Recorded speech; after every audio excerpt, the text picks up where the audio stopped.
नमस्कार, स्वागत है आप सभी का आज के इस वीडियो में। इस वीडियो में हम देखेंगे the south node of the moon यानी कि चंद्रमा के दक्षिण बिंदु यानी कि केतु ग्रह के बारे में। राहु और केतु जैसे कि हमने जाना ये ग्रह नहीं है दोस्तों, these are not the planets. जैसे कि बाकी ग्रह हम आकाश मंडल में देख सकते हैं वैसे राहु और केतु ये ग्रह नहीं है। These are two mathematical points. तो ये कैसे क्रिएट होते हैं, कैसे निर्माण होता है, इस पे मैंने एक वीडियो बनाया है। यदि आपने वो वीडियो नहीं देखा तो वो जरूर देखिएगा ताकि आपको ये समझ आ जाएगा कि ये कहाँ पे स्थित है, ये कैसे निर्माण होते हैं। तो ये जो दो बिंदु है इनका मानवीय जीवन पर जो प्रभाव है वो बहुत प्रभाव पड़ता है और इसके कारण इन्हें ग्रहों का दर्जा दिया गया है। तो केतु ग्रह जो है ये आध्यात्मिक दृष्टि से एक बहुत ही महत्वपूर्ण ग्रह है क्योंकि केतु ग्रह को मोक्ष का कारक ग्रह माना गया है। अभी इस पे तो दिन भर भी बोला जा सकता है दोस्तों, पर मैं बहुत ही कम शब्दों में आपको केतु क्या है वो समझाने का प्रयास करती हूँ। केतु ग्रह को मोक्ष का कारक ग्रह माना गया है। अभी बहुत से लोग मोक्ष का सही मतलब नहीं जानते। बहुत से लोग ये सोचते हैं कि मोक्ष यानी कि वो जो मृत्यु के बाद ही मिलता है। बहुत से लोगों को ऐसे लगता है कि मोक्ष मिल जाना इसका मतलब हमारा वापस जन्म ही ना हो। तो ये जो मीनिंग्स है ये मोक्ष के सही मतलब नहीं है। मोक्ष का मतलब बहुत ही आसान है, इसमें कुछ भी रॉकेट साइंस नहीं है। मोक्ष का मतलब है मोह का क्षय होना। मोह यानी कि इच्छा, हमारी जो इच्छाएं होती है, जो ऑब्सेशन होता है, जो लालसा होती है आदमी में, तो वो उसको मोह बोलते हैं। और क्षय यानी कि नाश। तो इन सभी इच्छाओं का, इन सभी वासनाओं का जो नाश है, जो क्षय है, इसको मोक्ष बोला जाता है।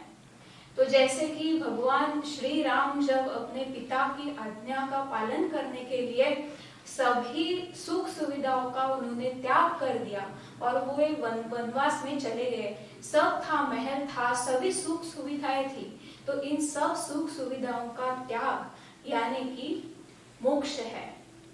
जैसे कि भगवान बुद्ध ने देखा, जब उन्होंने समाज में देखा तो उन्होंने ये पाया कि समाज में दो ही तरह के लोग हैं। एक लोग ऐसे हैं जो बहुत ही खुश है, बहुत ही सुखी है, और दूसरे लोग ऐसे हैं जो बहुत ही दुखी है। तो एक्चुअल में दोनों भी खुश नहीं हैं। तो उन्होंने सोचा कि ऐसा एक बीच का रास्ता हो, बीच का मार्ग हो जहाँ पे ना सुख हो ना दुख हो। तो उन्होंने जो वो बीच का रास्ता निकाला वही है मोक्ष और वही है केतु। तो जो बीच का रास्ता है जहाँ पे सुख नहीं है, दुख नहीं है, कोई वासनाएं नहीं है, कोई आकांक्षाएं नहीं है, किसी भी चीज का अहंकार नहीं है, वो मोक्ष है यानी कि वही केतु है। और Ketu represent that zeroness, that nothingness. तो ये केतु ग्रह है और केतु ग्रह ये राहु ग्रह के ठीक विपरीत है। तो जैसे कि हमने जाना कि राहु ग्रह उस प्रवृत्ति को, एक्चुअल में राहु और केतु ये हमारे आंतरिक प्रकृति को दर्शाते हैं। Rahu and Ketu shows our own internal nature कि आदमी अंदर से क्या सोचता है, ये हमें राहु और केतु की स्थिति से पता चलता है। राहु जो कि ऑब्सेशन को दर्शाता है, जो भी इच्छाओं को दर्शाता है, लगता है 2 गाड़ियां होनी चाहिए, 4 बंगले होने चाहिए, बहुत पैसा होना चाहिए, किसी को लगता है मुझे बहुत लोगों ने जानना चाहिए। तो ये जो लालसा है, एंडलेस डिजायर्स हम जिसे कहते हैं, जिसे आदमी कभी भी खुश नहीं हो सकता, उस प्रवृत्ति को राहु ग्रह दर्शाता है। तो उसके ठीक विपरीत केतु ग्रह दर्शाता है कि उन सभी इच्छाओं का नाश यानी कि मोक्ष, जो हमारा सही में अंतिम लक्ष्य होना चाहिए। अभी हम बहुत से लोग इसके लिए, उस मुकाम तक पहुंचने के लिए हम लोग भगवान की आराधना करते हैं। तो भगवान की आराधना तो हम लोग करते हैं पर हमें ये पता ही नहीं होता हम क्यों कर रहे हैं। बहुत से लोग ऐसे होते हैं, अरे मेरी शादी नहीं हो रही, मुझे जॉब नहीं लग रही, इसलिए हम लोग नाम लेते हैं। पर एक्चुअल में जो हमारा लक्ष्य होना चाहिए वो ये होना चाहिए कि हमें मोक्ष की प्राप्ति हो। तो इस मोक्ष को केतु ग्रह दर्शाते हैं और इसीलिए केतु को कहा जाता है कि मोक्ष कारक का केतु। तो इसको राहु और केतु को एक पौराणिक कथा से भी जोड़ के देखा जाता है, जिसमें जो स्वर भानु नाम का राक्षस था वो अमृत पाने के लिए देवलोकों में जाके बैठ गया, और जब उसे अमृत मिला तब ऐसे कहा जाता है कि सूरज और चंद्र ने ये बात विष्णु जी से कही, और फिर विष्णु जी ने उसका सिर काट के उसको अलग कर दिया। तो जो ऊपरी हिस्सा है वो राहु है और जो निचला हिस्सा है वो केतु है। अभी राहु के बारे में तो हमने जाना कि ऊपरी हिस्से में क्या होता है, तो दिमाग होता है। तो जहां पे भी बुद्धि होती है ना, वहां पे अहंकार होता है। तो उस मकाम तक पहुंचने के लिए, मोक्ष की प्राप्ति के लिए हमें दिमाग की जरूरत नहीं है। और जो हमारे सेंसेस है जो ऊपरी हिस्से में होते हैं, जैसे कि हमारे कान हैं जिनसे हम सुन पाते हैं, आंखें हैं जिनसे हम देख पाते हैं, तो इन सेंसेस की भी जरूरत नहीं है। तो केतु जो निचला हिस्सा है वो वहां पे सिर्फ हार्ट है, यानी कि फीलिंग्स है।